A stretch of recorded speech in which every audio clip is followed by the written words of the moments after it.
In the industrial heart of Rustburg, where molten metal meets the heroic stubbornness of union wages, stands an aging facility simply known as the Forge. For decades, workers have reported strange occurrences, unknown noises, lights that flicker without reason, and tools that seem to vanish into thin air. Some blame ghosts, others blame sabotage. One employee insists that rats are unionizing. Tonight, we explore one of the more questionable events in Forge history, the now legendary incident known as the Drop Tools Affair. Viewer discretion is advised, mostly for confusion. So Jack, how long have you worked here at the Forge? Long enough to know when the building's having a good day and when it's better just to not argue with it. And when did you first notice things here were behaving differently than expected? You mean the noises? The lights?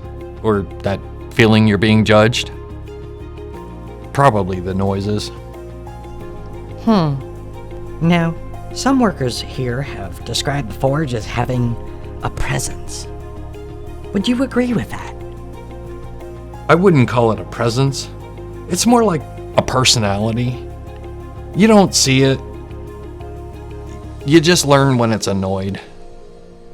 Has the Forge ever scared you? Yeah, a couple of times. Can you describe one of those moments?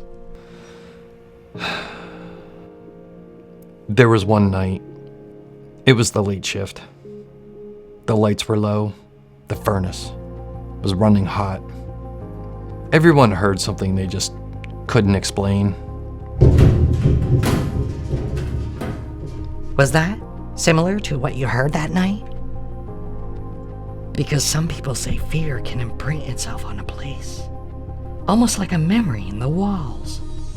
If the Forge did want to warn someone, how do you think it would do that? You want the short version or the story? Oh, the story, please. All right. And that's when he heard it. This ghostly voice drifting out of the darkness saying, "Hey, did somebody drop a wrench?"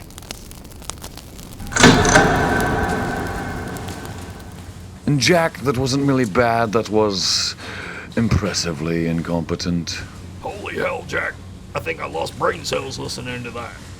I genuinely thought you were choking on a bolt halfway through. I've had a medical procedure with more coherent pacing. Flux, what? Should we go, look for the tool? Cause if somebody dropped one, that's kinda dangerous. It wasn't real. That is, shockingly, the least confusing part of tonight. There is no tool, and there was barely a story. Oh. But what if there is a tool? Flux, the tool isn't real. It was part of the story. What? There was a story? Yeah, he tried to scare us, and he failed. Oh. Yeah, no, I missed all of that. Okay, I get it. Sorry my tale of terror didn't meet your unbelievably high standards. I've heard malfunctioning kettles tell stories with more structure.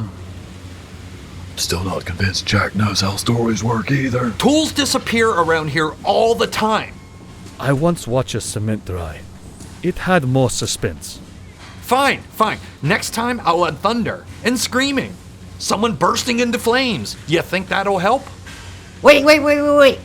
Nobody's gonna burst into flames, right? You know what? When something actually creepy happens, I'm not giving any warnings to any of you. If it's a ghost, I hope it knows my phone password.